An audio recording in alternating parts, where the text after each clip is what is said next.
Oh, hi guys! Good morning! At ang pag-usapan natin ngayon is yung mga ilan sa mga pwede nyong i-invest as OFW na nandito na sa ibang bansa. So, ito po ay para sa lahat ng OFW.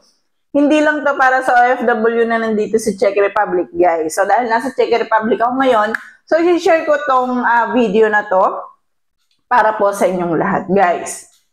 Kadalasan ng mga videos natin is about sa pagpunta dito sa ibang bansa, kumagana ang sahod, pero hindi natin napapag-usapan yung after that. Paano kung halimbawa nandito ka na sa ibang bansa, ano ba yung mga pwede mong gawin para sa sarili mo para makapag-for good ka kagad sa Pilipinas. So, itong pag-usapan natin ngayon is mga ilan sa mga information na pwede kong i-share guys sa inyo. As OFW din naman ako. So, same tayo ng community guys. Wala kayong magiging problema kasi same tayo ng community. Ibig sabihin, yung lahat ng path na dinaanan ko is pwede nyo rin siyang nadaanan. And now, eto nga yung sinasabi ko sa hula, no? Kasi mostly talaga, nasa 70% I think, or 80% ng mga Pinoy, once na umuwi sa ibang bansa, kahit seaman ka man, land-based ka man, OFW ka man, kahit saan lugar ka man, talagang meron talagang kahit napakalaki ng sahod po is wala talaga silang naiipon or wala silang napupundar. Now, ang sinasabi natin is hindi, may napundar naman ako. May napundar akong bahay, nakapagpagawa ko ng bahay namin sa Pilipinas. Now, I'm asking you this. Once na nagpagawa kayo ng bahay nyo, for example, yung bahay nyo, tinitirhan nyo, so, ang tanong ko dyan, pag umuwi ba kayo ng Pilipinas, magpapasok po ba yan ng pera sa inyo? So, I'm not asking or I'm not questioning kung kayo ay nagpagawa ng bahay nyo.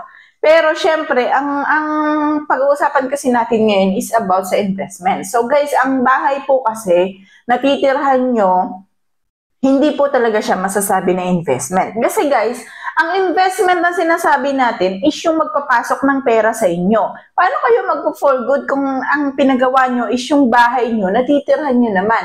Okay, sabihin natin, hindi na kami nagbabayad ng renta sa bahay. Okay, guys, after ba ng renta, wala na ba kayong pagkakagastusan? Wala ba kayong bill ng kuryente? Wala ba kayong bill ng tubig? Or hindi ba kayo kakain? So guys, ang investment kasi natin is isa siya sa part na nakakatulong na what if hindi ka nagtatrabaho, 'di ba? Hindi ka nagtatrabaho, so paano yung pera? Paano ka kakain nang hindi ka nagtatrabaho? So yun yung mga pag-usapan natin ngayon, no? So huwag na tayo magpaligoy-ligoy, simulan na kagad natin. So guys, yan, pagpasensyahan nyo na kasi bagong gising, tapos bagong kain. So ngayon, nagtitil lang ako dito. Now, eto na nga. Pag-usapan muna natin is about doon sa yung mga hindi risky. So doon tayo sa hindi muna risky. Hindi risky, pwede kayo guys mag-open ng MP2. So kung kayo nanonood sa mga YouTube channel, sa mga YouTube videos, makikita nyo po ang pag-open ng MP2. Siyempre, bago kayo pumunta ng ibang bansa guys, mag-open muna kayo ng inyong pag-ibig online something, virtual pag-ibig. So yun, mag-open muna kayo noon, punta kayo sa pinakamalapit na branch ng pag-ibig. And then mag-open kayo ng virtual pag-ibig sa inyong cellphone. So, una muna yon, ipapa-update nyo muna ang inyong pag-ibig. Tapos sabihin nyo na gusto nyo rin na mag-open ng MP2. Ang pag-open kasi guys ng MP2, pwede rin naman siya through online. But I suggest, kung nasa Pinas na kayo at meron naman at nagpunta na kayo sa mismong branch, is guys, magsabi na rin kayo na mag-open kayo ng MP2. Ano yung kakailangan niyo doon? Kailangan nyo ng savings account na galing po kay Pag-ibig. So, yun yung kakailanganin nyo dun, guys. Pero, syempre, kung OFW na kayo dito sa kunwari, nasa ibang bansa na kayo, pero active po ang inyong, yung inyong Pag-ibig. Kasi, kunyari, hindi nyo pa alam nung napanood nyo yung video natin. Now, active naman yung inyong Pag-ibig, na-check nyo naman siya, pwede po kayong mag-create ng account as MP2, Pag-ibig, something, MP2 services, something like that. Basta puntahan nyo na lang virtual Pag-ibig, makikita nyo doon ang MP2 savings, blah blah blah. Yun. Puntahan nyo na lang yun guys, and then doon nyo na pwede kayo mag-create ng account through online. So, una yan, MP2. Pangalawa po is, pwede rin guys kayo na kumuha din ng inyong health insurance. Now, anong tulong nitong health insurance nyo? Ang tulong nitong health insurance nyo, kung meron kayo na build na empire, for example, nag-build kayo ng bahay, something like that, hindi naman natin gusto, pero what if may magkasakit, something ikaw sa sarili mo nagkasakit, so something na wala kang pang ng pera is yung health insurance ang magiging kaagapay mo po. So maganda rin ang meron kayong health insurance. Now kung ang tanong nyo naman is gusto ko may iwan sa aking family once na ako'y mategi, ako for example, is pwede nyo rin kunin ang life insurance. So it depends on you kung ano yung kukunin nyo, health insurance or life insurance. But for now, ang sa akin po is ang health insurance. Ano ang health insurance ko? So, ito po ay insurance plus benefits.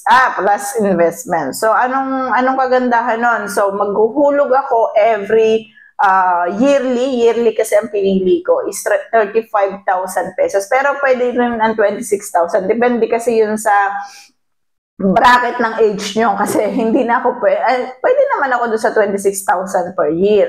Kaya lang kasi medyo mababa kasi yung matatanggap mo once na nasa maturity na yung iyong yung iyong insurance na to. So, mas pinili ko po yung medyo mataas na investment para dito. So, yan.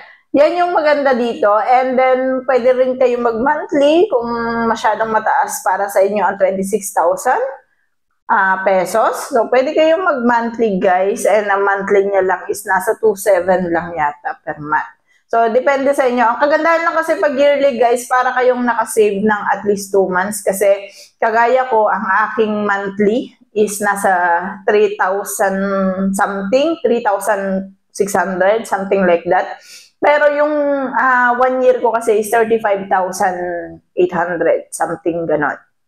So, kung i-compute mo yung 3,600 times 12, so nakaless talaga ako ng nasa 2 months sa aking binayaran. So, ang pang third na pwede nyong invest guys is ang bahay. So, bahay kay Pag-ibig. So, kung magtatanong kayo as OFW, pwede ba kaming kumuha ng bahay? Nandito kami sa ibang bansa. Yes, pwede po. Proven and tested po yan. Pwede kayong kumuha ng bahay na nakapangalan po sa inyo. Paano gagawin? Kailangan nyo lang guys ng SPA.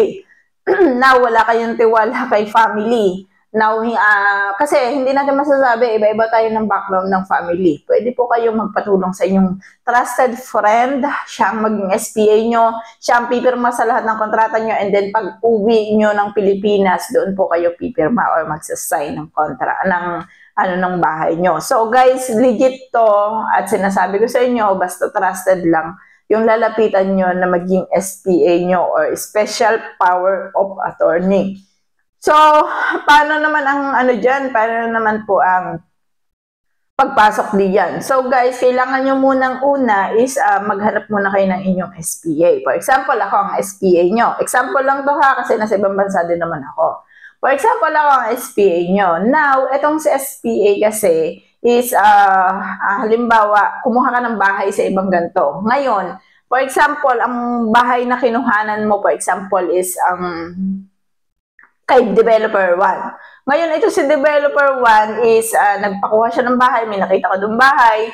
Ngayon, magbabayad ka ng reservation, magkano reservation, sometimes 5K, sometimes 10K, pero non-refundable po ang ating reservation. Now, after that is dyan na po papasok yung kakailanganin mo ng SPA. So, kaya una mo munang gawin is kumuha ka muna ng SPA para meron kang sure na mag-aasikaso ng mga papeles mo. Diyan po yung papasok kasi during ng equity mo, tatanungin ka ng mga information ng iyong SPA. So guys, kung kayo ay interesado sa mga ganito, sa mga ganitong payo ko, sa mga OFW, guys, pwede po kayong mag-comment sa akin regarding sa investment ng bahay. So pwede ko kayong matulungan. Although hindi naman ako agent, but I will help you kung yun talaga yung gusto nyong, pwede ko kayong tulungan kasi nagawa ko na yan. Second is about naman dito sa aking Kaiser Health Insurance. So ako po ay member ng Kaiser. So pwede rin po kayo magpatulong sa akin. So yan. Yan yung mga pwede kong maitulong sa inyo guys. Pwede ko kayo mabigyan ng as in briefing talaga regarding dito sa mga sinasabi ko guys na to. And sa MP2 naman guys is it's on your own. So, pwede kayo talagang mag-open ng ganyan. Anyway, thank you!